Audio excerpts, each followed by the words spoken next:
Aki tsaka si Pompom. Nang-hold up sila ng bangko. Noong nang-hold up silang bangko, edi ang dami na nilang pera. Yung ibang pera, tinabi nila, tapos yung ibang pera, pinang-mall nila. Noong nag-mall sila, may nagturo sa kanila na sila hold up ng bangko, nakulong sila 10 taon. Nang makalaya sila, sabi ni Pompom kay Aki, Aki, magbagong buhay na tayo. Sabi ni Aki, pero paano? Magtayo tayo ng negosyo. Ano negosyo naman itatayo natin? Sabi ni Aki. Magtayo tayo ng bar. Sabi ni Pompom, paano ikita yung bar natin kung walang waiter? Cut mo, Pom. Alam ko na yan. 1 araw, 2 araw, at 3 oras. Muli nagbalik si Pompom. Kasama yung 4 na waiter. Mura lang pamasahe nun. 2. Sabi niya, ang tanga mo naman, Pom eh. Kukuha ka lang ng waiter, di ka pa kumuha ng babae. Paano yung magsasayaw dun sa bar natin? Umalis si Aki. Cut mo, Aki.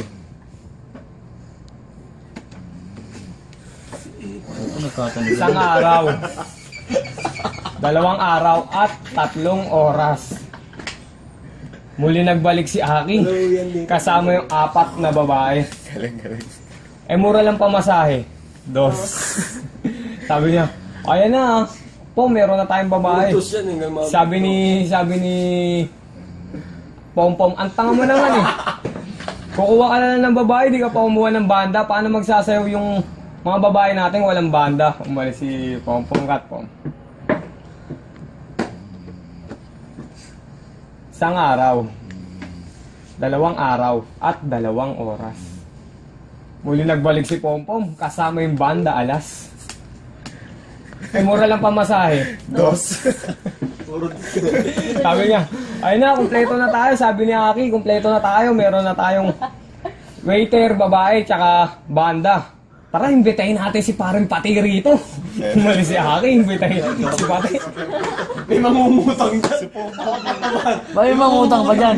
1 araw, 2 araw, May nangungutang. 3 araw. Muli nagbalik si Aki. Kasama na si Paring Pati. Mura lang pamasahe. 2. Tapos nagkatanungan na. Aki, ilang taong ka na? 36. Ikaw, Pom, 45. 7 anak, 4 na bakla, 3 tomboy. Ito nga pala pangalan ng bar natin, 678. Pom, magkano kinita natin? 50. 50 lang kinita natin, Aki. Tama ba, pre? Kulang. 50. Kulang ba? Oy, Pompom, huwag mo nang upitin yung 2,500. Akala ko makakaligtas yung 2,500 eh. Galing. Tara, magkasino na lang tayo sa 768. Sugarol si Aki. May 3 hari ng pusoy sa table 4. Ito barahan ng kalaban. Ito barahan nyo. Nanalo kayo, royal kayo, pre. Galing.